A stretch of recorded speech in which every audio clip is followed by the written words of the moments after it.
રજૂ કરીએ છીએ પ્રાસંગિક. આજનો વિષય છે જન્માષ્ટમી પર્વ. સંપાદન પરેશ મારુ, પઠન આશુતોષ અંતાણી. શ્રાવણ મહિનો એટલે ભક્તિનો મહિનો, તહેવારોનો મહિનો, મેળાઓનો મહિનો. આ મેળાઓમાં શિરમોર સમા મેળા એટલે સાતમ આઠમ, શ્રાવણ વદ સાતમ એટલે શીતળા સાતમ અને શ્રાવણ વદ આઠમ એટલે પૂર્ણ પુરુષોત્તમ ભગવાન શ્રી કૃષ્ણનો પ્રાકટ્ય દિવસ એટલે કે જન્માષ્ટમી. જન્માષ્ટમી પર્વ એ રાષ્ટ્રના ઇતિહાસનું મહાપર્વ કહી શકાય. અધર્મ પર ધર્મના વિજય માટે ભગવાને કૃષ્ણ સ્વરૂપે અવતાર ધારણ કર્યો હતો. દ્વાપર યુગના અવતારી પુરુષ શ્રી કૃષ્ણનો જન્મ મથુરાના રાજા કંસના કારાવાસમાં શ્રાવણ વદ આઠમની મધરાતે થયો હતો. શ્રી કૃષ્ણ રોહિણી નક્ષત્રમાં જન્મ્યા હતા.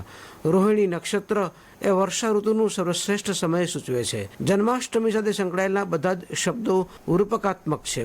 કૃષ્ણના પિતા વાસુદેવનો અર્થ થાય છે જે બધાને વસાવે છે. તે માતા દેવકીમાં દેવત્વ છુપાયેલું છે. પાલક પિતા નંદજી એ દૈવી આનંદ અને પાલક માતા યશોદા એ યશ અને કીર્તિના દાતા છે. ભગવાન કારાવાસમાં જન્મ્યા છે. આ કારાવાસ દૈહિક અને માનસિક બંનેનું નિમિત્ત છે. કંસ વિનાશક શક્તિનું પ્રતીક છે. સ્થિરતા પ્રદાન કરનારી શક્તિ કેદ છે. તેને કૃષ્ણરૂપી પાવન શક્તિ વિનાશ કરે છે અને વાસુદેવને કેદમાંથી મુક્તિ અપાવે છે. શ્રી કૃષ્ણના પટરાણી રૂકમણી એ સમૃદ્ધિનું પ્રતીક છે અને રાધા એ પ્રેમ અને ભક્તિનું સ્વરૂપ છે.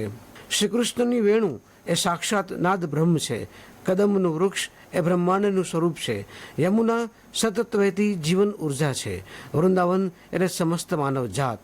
કૃષ્ણ એટલે સર્વવ્યાપક તત્વ અને બ્રહ્માંડની પરમ શક્તિ એવો અર્થ થાય છે. ભારત કૃષિ પ્રધાન દેશ હોવાથી શ્રી કૃષ્ણ પૌરાણિક સાહિત્યમાં સર્વોપરી ગણાય છે. ભગવાન શ્રી કૃષ્ણને કોઈ બાળ સ્વરૂપે ભજે છે તો તત્વજ્ઞાનના ઉપાસકો તેમને ગીતાના ઉપદેશક તરીકે ભજે છે, જ્યારે ઇતિહાસકારો તેમનામાં ઐતિહાસિક પુરુષના દર્શન કરે છે. ભગવાન શ્રી કૃષ્ણના સમયમાં હસ્તિનાપુરમાં કૌરવો, મથુરામાં કંસ, મગધમાં શિશુપાલ અને બંગાળમાં જરાસંધનો આતંક વ્યાપેલો હતો. શ્રી કૃષ્ણએ આ બધા જ આતતાયી તત્વોનો નાશ કર્યો. શ્રી કૃષ્ણના બે સાચા મિત્ર હતા. એક હતો અર્જુન અને બીજા હતા સુદામા. કૃષ્ણ ક્રાંતિકારી પુરુષ હતા. તેમણે કંસની સર્મકતાશાહીને પડકાર કર્યો.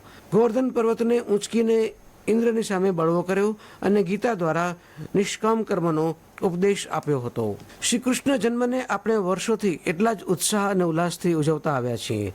કદાચ ઉજવણીની રીતપાત થોડી બદલાતી રહી હશે, પણ ઉત્સાહમાં તો આજે કમી નથી આવી.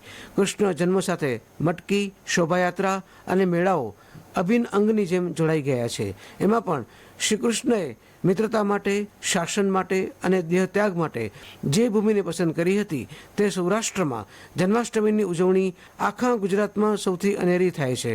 ઠેર ઠેર મેળાઓ ભરાય છે.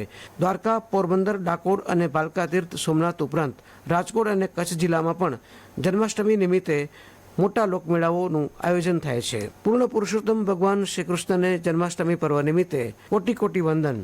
હમણાં જ આપ સાંભળી રહ્યા હતા પ્રાસંગિક. પ્રસારણ આકાશવાણીના ભુજ કેન્દ્ર પરથી કરવામાં આવ્યું.